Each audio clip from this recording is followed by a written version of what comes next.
Dans cette vidéo, je vais vous présenter la recherche basique de Jira. Bonjour, c'est Stéphane de SmartView. Lorsque je rencontre des utilisateurs de Jira, lors de formations par exemple, je m'aperçois que la maîtrise des possibilités de recherche dans l'outil est souvent aléatoire. Or, la recherche de Jira est non seulement un point fort de l'outil, mais aussi la base de beaucoup d'autres fonctionnalités. Par exemple, la constitution de tableaux de bord, la création de rapports, la configuration de tableaux agiles dans Jira Software, la définition de SLA dans Jira Service Desk, et beaucoup d'autres. Afin de vous aider à maîtriser la recherche, et aussi pour démarrer les prochaines formations plus vite, je vous propose cette série de vidéos. Nous allons commencer en douceur, puis nous explorerons les fonctions avancées, et je vous donnerai quelques trucs pour réaliser des recherches plus efficaces. Comme promis, nous allons commencer doucement, en explorant les capacités des recherches simples ou basiques de Jira.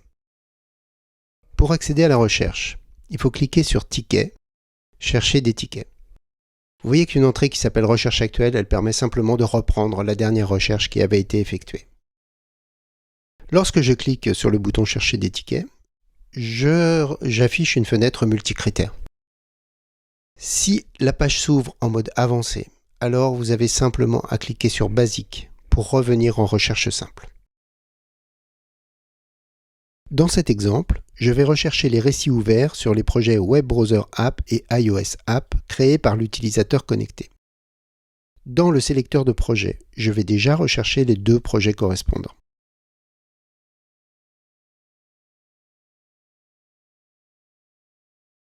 Puis, je vais rechercher le type de demande. Je peux commencer à saisir et à rentrer récit pour retrouver plus rapidement le type de demande concerné. Et ensuite, je vais rechercher le rapporteur. Malheureusement, ce champ n'est pas disponible. Je vais donc cliquer sur Suite, retrouver le champ correspondant et indiquer mes critères de recherche. Je peux saisir directement le nom de la personne si je veux chercher les demandes créées par une personne en particulier, les membres d'un groupe si je veux les demandes créées par les membres de ce groupe, ou l'utilisateur actuel.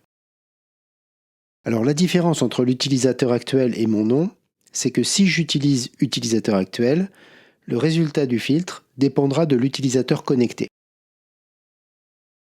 Là, en l'occurrence, ce sont toutes les demandes créées par moi-même.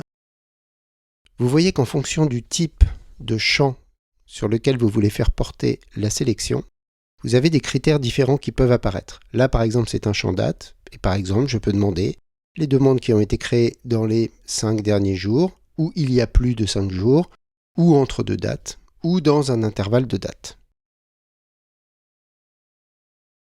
Voilà, mon filtre est terminé, il ne me reste plus qu'à l'enregistrer.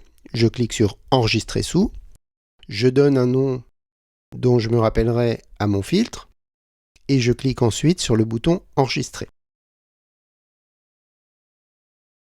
Ceci étant fait, le filtre apparaît dans la liste de mes filtres préférés dans le menu de gauche, ce qui fait qu'à partir de maintenant, si je me trouve sur une fenêtre de recherche quelle qu'elle soit, en recliquant sur le nom de mon filtre, il est réexécuté. Voilà, j'espère que cette vidéo vous aura aidé à mieux maîtriser la recherche basique de Jira. Dans une prochaine vidéo, je vous montrerai comment organiser les colonnes de la fenêtre de recherche. Merci à vous et à bientôt.